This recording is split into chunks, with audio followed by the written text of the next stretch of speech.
1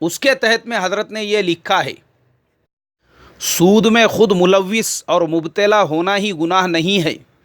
بلکہ اس کے کاروبار میں معاون ہونا بھی معصیت ہے۔ یوں تو تمام ہی گناہ کے کاموں میں اعانت ناپسندیدہ ہے۔ اللہ تبارک و تعالیٰ کا ارشاد ہے، لا تعاونوا علی الاثم والعدوان، لیکن خصوصیت سے سود کے متعلق نبی اکرم صلی اللہ علیہ وسلم نے فرمایا، حضرت جابر رضی اللہ تعالیٰ عنہ سے مروی ہے، رسول اللہ صلی اللہ علیہ وسلم نے سود کھانے اور کھلانے والے اور اس کے کاتب نیز گواہوں سبھی پر لعنت کی ہے، اور فرمایا ہے وہ سب کے سب برابر ہے۔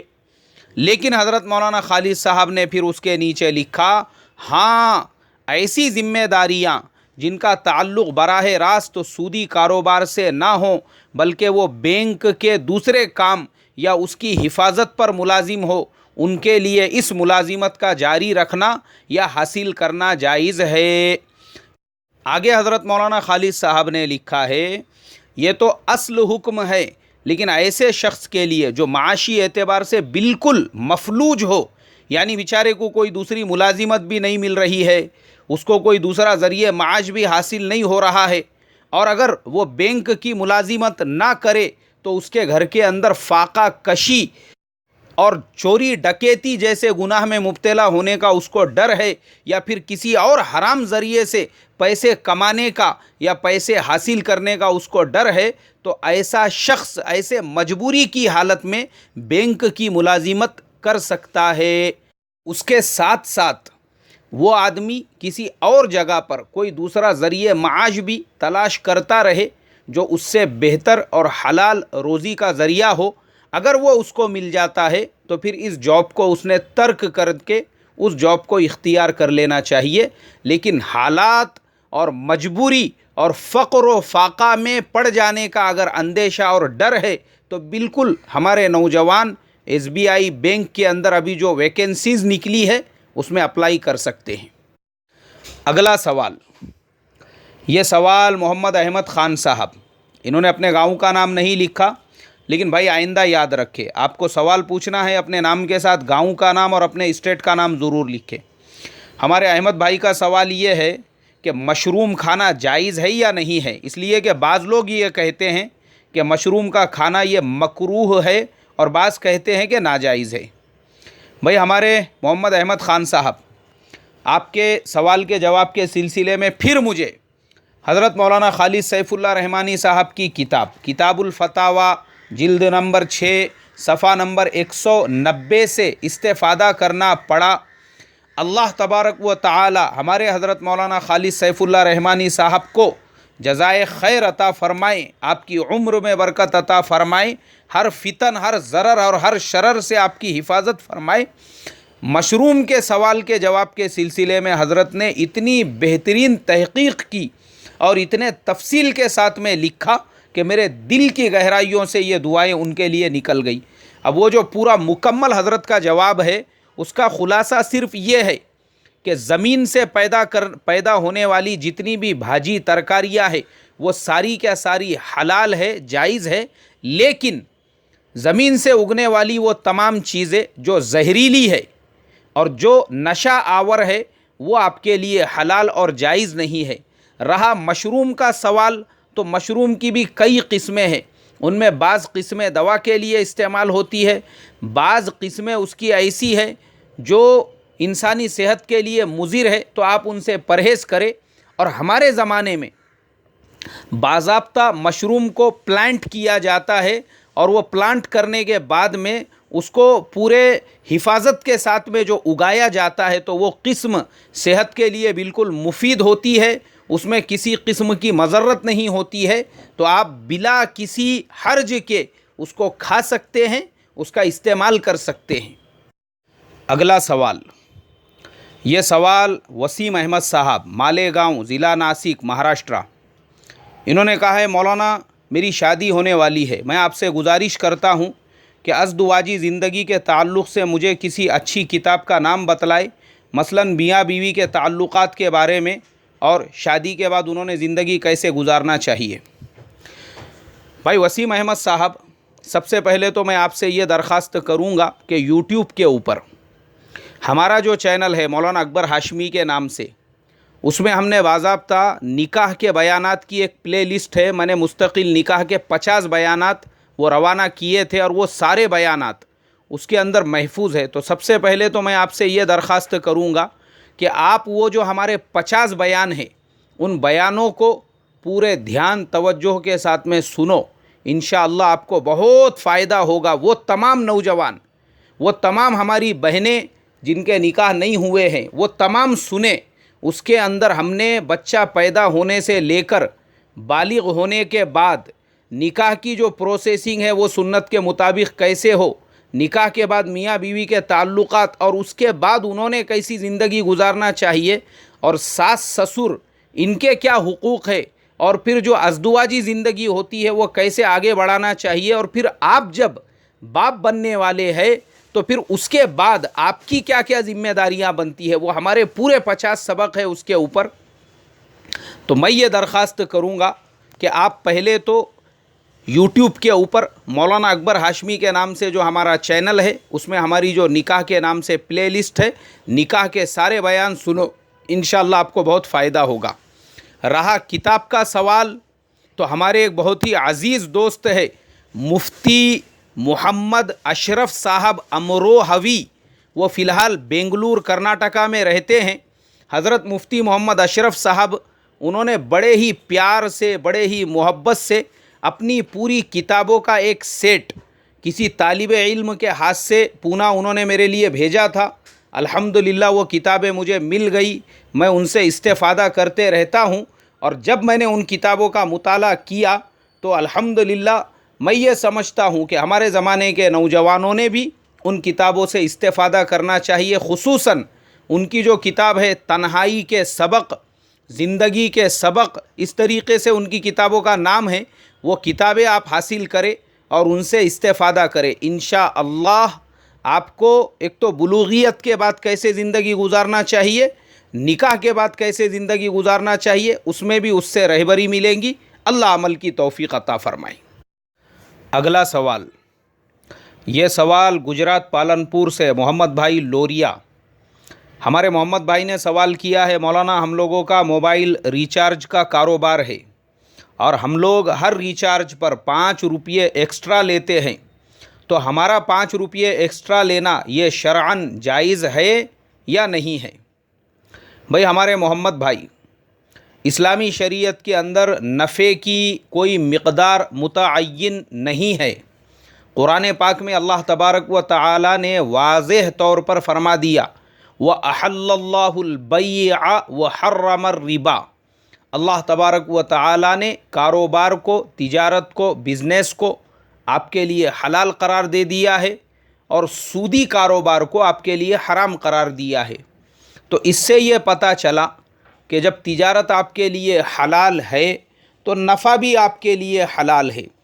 نفع کی اسلامی شریعت میں کوئی مقدار نہیں ہے، آپ جتنا چاہے اتنا نفع کما سکتے ہیں، حاصل کر سکتے ہیں. موبائل ریچارج یہ کوئی بہت زیادہ اشد ضرورت والی چیز نہیں ہے. اگر کوئی ریچارج نہ کرے تو بھی وہ زندہ رہ سکتا ہے. تو پتہ یہ چلا کہ جو چیزیں زندگی کے لازمی ضروریات کی ہے، جیسے آٹا ہے، چاول ہے، جس طریقے سے کھانے پینے کی چیزیں ہیں، ان چیزوں پر زیادہ نفع لینا یا پھر یہ چیزیں مارکیٹ میں ان کا شارٹیج ہو گیا اور ان کو مہنگا کر کے بیچنا، تو اسلام اس کی اجازت نہیں دیتا. لیکن جو غیر ضروری چیزیں ہیں جس کے بغیر بھی انسان زندہ رہ سکتا ہے، جیسے ہمارے زمانے میں موبائل فون ہے، جیسے ہمارے زمانے میں ریچارج ہے، تو یہ کوئی زندگی کی اتنی لازمی ضرورت والی چیز نہیں ہے. اب اگر کوئی آدمی ریچارج کے اوپر 5 روپے ایکسٹرا لے رہا ہے تو چونکہ ہم کو پتہ ہے گورنمنٹ بھی اور کمپنیاں بھی ریچارج کے اوپر بہت کم نفع دیتی ہے، اس میں اگر انسان ریچارج کرے گا تو وہ دکان کا بھاڑا بھی نہیں ادا کر سکیں گا. تو آپ کسٹمر کو دھوکہ نہیں دے رہے ہو، بلکہ اگر اس کو بول کر ریچارج کر رہے ہو کہ بھائی ہم لوگ 5 روپے ایکسٹرا لیں گے، تو بالکل آپ کے لیے حلال ہے، آپ کے لیے جائز ہے، کوئی حرج نہیں ہے. اگلا سوال،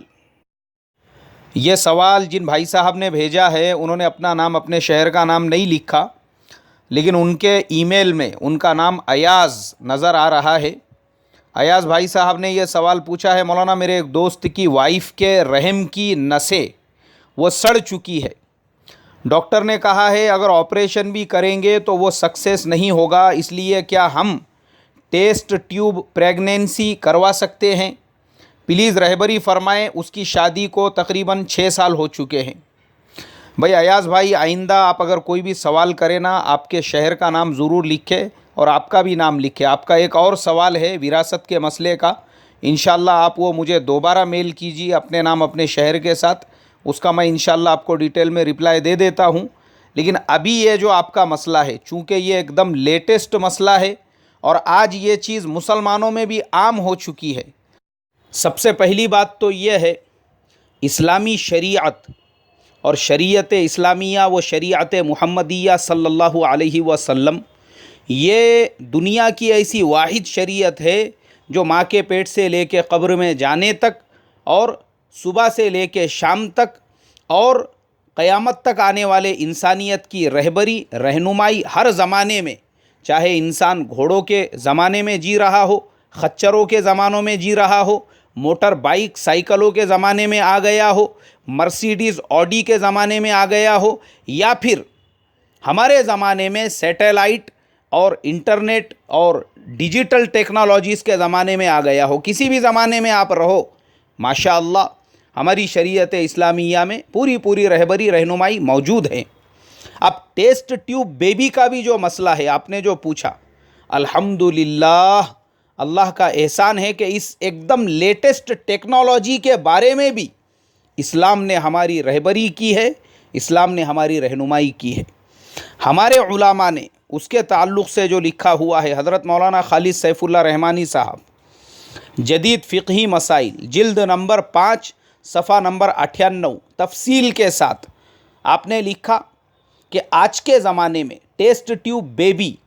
پہلے تو ہمارے جو سننے والے ہیں، مجھے لگتا میں پہلے ہمارے تمام سننے والوں کو، کیونکہ ہمارے جو سننے والے ہیں اس میں جہاں پہ higher educated doctor M D M S ہے، بڑے بڑے لائرز ہے، اس کے اندر گورنمنٹ آفیسرز ہے، یہاں تک کہ تحصیلدار اور اپ ضلع ادھیکاری بھی ہمارے اصلاح معاشرہ کے ممبر ہے، وہیں پر بہت سارے ہمارے بھائی بیچارے کم پڑھے لکھے بھی ہے، ڈرائیونگ کرنے والے بھی ہے، رکشہ چلانے والے بھی ہے، یہاں تک کہ کھیت میں آؤت مارنے والے اور کھیت میں نانگر مارنے والے بھی بہت سارے بھائی ہے، اور بہت سے کم پڑھے لکھے بھی ہے۔ ان کو پہلے یہ پتہ ہونا چاہیے یہ ٹیسٹ ٹیوب بیبی کیا ہوتا ہے۔ ابھی میں آپ کو بتاتا ہوں بھائی، ٹیسٹ ٹیوب بیبی بولے تو آج کل بچہ پیدا کرنے کا ایک لیٹسٹ طریقہ نکل چکا ہے۔ مثال کے طور پر ایک میاں بیوی دونوں اگر شادی کو 5 سال ہو چکے ہیں، 10 سال ہو چکے ہیں اور دونوں کو اولاد نہیں ہو رہی ہے، تو آج ہمارے زمانے میں جو جدید ٹیکنالوجی نکلی ہے وہ یہ کہ مرد جو اس کا شوہر ہے، اس کا جو مادہ منویہ ہے، جسے اردو میں مادہ منویہ کہتے ہیں اور انگلش میں اسے سیمین کہتے ہیں، تو اس کے ہسبینڈ کا جو سیمین ہوتا ہے یعنی منی جو ہوتا ہے وہ نکالا جاتا ہے، اس کو لیبارٹری کے اندر ایک مدت کے لیے رکھا جاتا ہے، اس میں انڈے پیدا کیے جاتے ہیں، اور جب اس کے اندر ایگز ڈیولپڈ ہو جاتے ہیں، اسپرم پیدا ہو جاتے ہیں، اس کے بعد میں پھر اس کی بیوی کو اس کو بھی کچھ میڈیسن دیے جاتے ہیں تاکہ اس کی بیوی جو ہے اس کے شوہر کے جو اسپرم ہے وہ اس کو ایکسیپٹ کر سکے اور اس کی جو وومب ہے، اس کا جو رحم ہے وہ اس کو قبول کر سکے۔ اس کو وہ میڈیسن دینے کے بعد ایک ٹائم طے ہوتا ہے، جس ٹائم پر اس کا رحم پوری طرح سے اوپن ہو جاتا ہے ان ایگز کو، ان اسپرم کو ایکسیپٹ کرنے کے لیے، قبول کرنے کے لیے، پھر ویسے ٹائم پر ایک چھوٹی سی پروسیسنگ ہوتی ہے جس کے ذریعے سے اس کے شوہر کے جو اسپرم ہے، جو شوہر کے ایگز ہے، وہ اس کے بیوی کے رحم میں، اس کے وومبس کے انڈر ڈال دیے جاتے ہیں، اور اس کے بعد میں پھر اس کو میڈیسن دی جاتی ہے، پھر ڈاکٹر اس کی نگرانی کرتے ہیں، اور ہوتے ہوتے ہوتے پھر وہ بچہ اپنی ماں کے پیٹ میں ڈیولپ ہونے لگتا ہے، اور پھر ایک وقت ایسا آتا ہے کہ وہ عورت جس کو سماج بانجھ سمجھ رہا تھا، اسی عورت کے پیٹ سے ماشاءاللہ بچے کی ولادت ہو جاتی ہے۔ اسے کہتے ہیں ٹیسٹ ٹیوب بیبی کا طریقہ۔ لیکن آج ہمارے زمانے میں یہ سہولت آنے کی وجہ سے جہاں پہ بہت سارے لوگ وہ صاحب اولاد بن چکے ہیں، تو حرام کا راستہ بھی اس کے اندر کھل چکا ہے۔ حرام کا راستہ کیا ہے؟ حرام کا راستہ یہ ہے کہ بہت ساری عورتوں نے اور بہت سارے مردوں نے اس کو ایک بزنس بنایا، اس کو ایک دھندا بنایا۔ اب وہ کیسے دھندا ہوتا ہے، وہ کیسے بزنس ہوتا ہے؟ وہ اس طریقے سے ہوتا ہے کہ جب ایک عورت حقیقتاً بانجھ ہو جاتی ہے، اس کی عمر 40 سال 45 سال ہو جاتی ہے، اب وہ بچہ نہیں پیدا کر سکتی، اس کے بعد بھی اگر اس کا شوہر بچہ پیدا کرنا چاہتا ہے تو کسی عورت کو کرائے پر لیا جاتا ہے، جسے سروگیسی مدر کہا جاتا ہے۔ ویسی عورت جو ایک دم ینگ ہوتی ہے، ینگ لیڈی کو کرائے پر لیا جاتا ہے، اور ویسے ینگ لیڈی کے پیٹ میں پھر وہ مرد کے اسپرم اور اس کے ایگز ڈالے جاتے ہیں، اور اس ینگ لیڈی کے ذریعے سے پھر وہ بچہ پیدا کیا جاتا ہے۔ یہ طریقہ اسلام میں حرام ہے اور اسلام میں ناجائز ہے۔ شاید آپ سب لوگ جانتے ہوں گے، ہمارے ملک میں 2-4 فلم اسٹاروں نے اور ٹی وی چینلوں پہ کام کرنے والوں نے بھی اس طریقے سے بچے پیدا کرائے، دوسری عورتوں کے پیٹ میں اپنے اسپرم اور اپنے ایگز داخل کر کے۔ یہ طریقہ اسلامی شریعت کے اعتبار سے حرام اور ناجائز ہے۔ اگر ہسبینڈ اپنے اسپرم، اپنے ایگز اپنی خود کی وائف کے پیٹ میں ڈلوا کر اگر اس کی اپنی وائف سے ہی بچہ پیدا ہو رہا ہے تو ٹیسٹ ٹیوب بیبی یہ بالکل حلال ہے، جائز ہے، بلکہ اللہ کی بہت بڑی رحمت ہے۔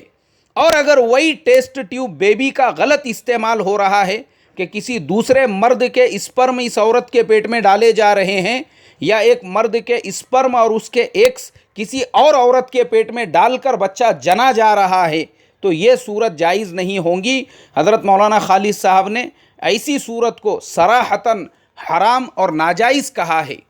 کیوں ناجائز کہا ہے؟ اس لیے کہ اسلامی شریعت کے اندر زنا جو حرام ہے وہ اسی لیے حرام ہے کیونکہ اسلامی شریعت کے اندر جو نسب ہے، نسب اس کو بہت زیادہ اہمیت حاصل ہے۔